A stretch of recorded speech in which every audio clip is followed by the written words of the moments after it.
세 번째 영상입니다. 수단적 행정 이념, 합법성 얘기죠. 자, 뭐 이거는 요 부분은 교재 기준으로는 개념, 의 정도만 공부를 하시면 충분히 여러분 이해가 돼요. 이게 그렇게 어려운 얘기는 아니거든요. 일단 제가 대학교 다닐 때는 이 행정 이념, 오늘 지금부터 배우는 뭐 합법성, 효율성, 뭐 효과, 이거는 전부 다 외웠던 기억이 납니다. 이거는 논술형 시험에는 우리 대한민국의 모든 행정학과 아마 학생들이 한 번쯤은 시험 문제에서 겪었을 거라고 봐요. 자, 합법성인데 이거는 법을 지키는 것, 법치주의, 법의 지배를 받는다라는 얘기입니다. 자, 우리나라 공무원에게는 무엇보다도 중요하죠. 자, 이게 52쪽의 맨 위에 줄까지 법의 지배를 의미하는 것이다. 국가의 모든 것들은 헌법과 국회에서 제정 법률에 따라 적합하게 행사되어야 한다.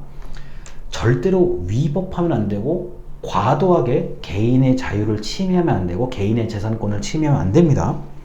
합법성은 공무원에게 가장 중요한 원칙이고, 이 영상을 보시는 분들이 공무원이 되건 공공기관에서 근무하시건 어디에서 근무를 하든지, 특히 정부로부터 내가 월급을 받는다, 정부의 지원을 많이 받는다, 이런 개념을 가지고 사실 분들이라면 제일 중요한 게 합법성입니다. 이게 합법성을 어기게 되면, 법을 어기게 되면 기본적으로 이제 처벌을 받는다는 생각을 하셔야 되기 때문에, 이게 뭐 사실과 다르고 현실과 좀 다르더라도 여러분들이 법률과 규칙, 조례, 명령, 이런 것들을 잘 지킬 수밖에 없습니다. 그렇게 하셔야 돼요. 자, 그리고 이제 52쪽의 맨 아래줄 능률성입니다. 자, 능률성이란 투입에 대한 산출의 비율을 말한다. 자, 내가 10시간을 공부해요. 투입이죠. 자, 산출, 내가 100점을 맞았다. 뭐 이렇게 볼 수도 있는 거고요. 내가 100만 원을 썼는데 120만 원을 벌었다. 자, 이런 것들이 능률적이라고 말할 수 있죠. 자, 그런데 53쪽의 맨 위에 줄입니다. 행정의 능률성은 최소로 투입해서 최대의 산출을 달성하는 것이다. 자, 저는 그래서 최소 투입, 최대 산출이라고 이렇게 정리를 하는 사람입니다. 그리고 뒤에서 우리가 배우겠지만 신공공관리론, 자, 정부를 기업처럼 운영할 필요가 있다. 그 개념에서는 능률성이 굉장히 중요합니다.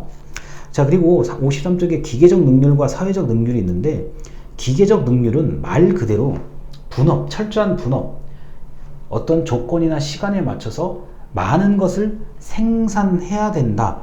그리고 많은 것을 산출해야 된다. 이게 이제 기계적 능률이고요.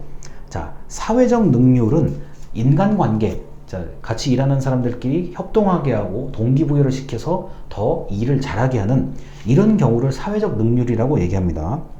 자, 그리고 효과성이죠. 자, 53쪽인데요. 바로 제목 아래 이런 게 있죠. 행정의 효과성이란 목표 달성도를 의미한다.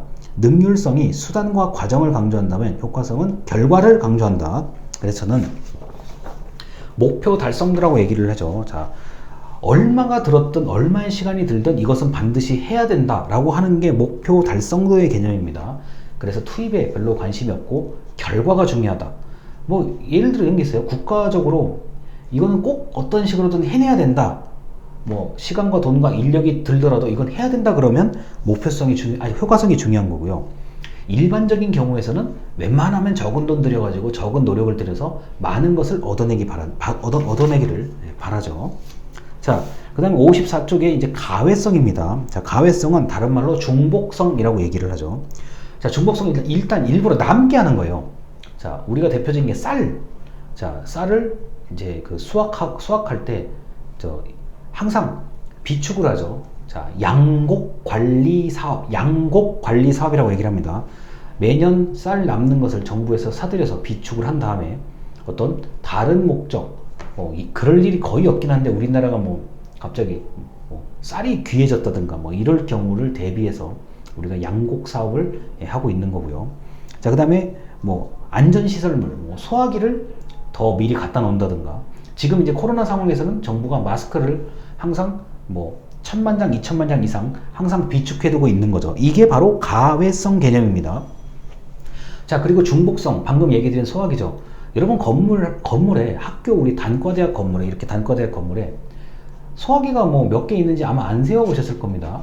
자, 그런데 이제 보통 강의실 하나에 소화기가 하나 정도는 들어와 있어야 되고, 복도에 소화기가 한 2개 정도는 들어와 있어야 되죠. 한 층 기준으로요. 자, 왜 그럽니까? 하나만 둬도 되는데 왜 여러 개를 둡니까? 자, 그게 바로 중복성 개념입니다. 자, 중복성과 가외성을 나쁘게 볼 수도 있는데, 그거는 이제 영역마다, 이거 영역, 그 분야마다 달라요. 재난안전 분야 같은 경우는 일부러 더 많이 가지고 있어야 되는 거죠. 자, 저장을 해 놓는 것들이요. 자, 석유도 좀 저장을 해 놔야 되죠. 예를 들어서 우리나라가 뭐 석유 수입을 못하게 됐을 때, 자, 이렇게 완전히 석유에 관련된 통로가 완전히 막혔을 때, 자, 대한민국은 100일 동안 석유를 쓸 수 있는 비축량이 있죠. 이거는 이제 공공연하게 알려진 뭐 비밀 아닌 비밀입니다. 자, 이런 것들. 그 다음에 물, 생수 같은 거, 뭐 라면 이런 것들, 불우유 돕기, 뭐 재구호할 때 일단 뭐가 물자가 있어야 될 거 아니에요. 자, 이런 것들이 바로 그 가외성 개념입니다. 가장 강력한 가외성이라고 하는 우리나라에서는 이제 예비군. 자, 군대에서 제대하신 분들을 예비군으로 편성해서 유사시를 대비한다. 그 다음에 예비군을 또 한 번 가외성 개념을 더 적용하죠. 그게 민방입니다. 자, 일반 국민이 자, 지역을 방위한다는 개념이죠. 자, 이런 것들이 모두 가외성, 중복성 개념인데, 제가 학생 때는 이게 별로 중요하지 않았어요. 근데 지금 돌이켜보면은 재난안전이 중요해지는 현재 사회에서는 가외성을 무시할 수가 없다. 자, 그리고 그 책에는 지금 나와 있지 않은데, 책임성과 민주성 얘기를 안 할 수가 없습니다. 자, 책임성. 자, 법률적 책임. 자, 당신이 공무원인데 법대로 했느냐, 안 했느냐, 불법이냐, 위법이냐, 이게 법률적 책임이고요. 윤리적 책임. 법적으로는 문제가 없는데 좀 다른 사람들한테 욕먹고 비난받을 가능성, 윤리적 책임이 있고요. 그 다음에 전문적 책임. 나는 법대로 했어. 비난받지도 않았어. 그런데 이제 난 이 공무원은 요 분야에 대해서 전문성이 없어. 그런데 반대로 굉장히 열정적으로 자기가 맡은 일을 더 시키지도 않았는데 더 열심히 하려고 해요. 자, 이게 바로 전문적 책임성이라고 얘기를 합니다. 굳이 구분을 하자면 이렇게 할 수 있는데, 여러분 입장에서는 책임성, 법적 책임, 그리고 이제 윤리적 책임, 요 정도만 아셔도 충분합니다. 그리고 지난주에 얘기했던 민주성 개념이죠.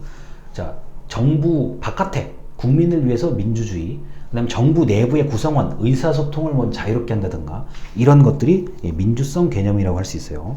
자, 그래서 행정 이념이 할 말이 엄청 많은 건데, 일단 여기까지 하고, 자, 이제 마지막 영상에서 더 덧붙여서 말씀을 드리겠습니다. 감사합니다.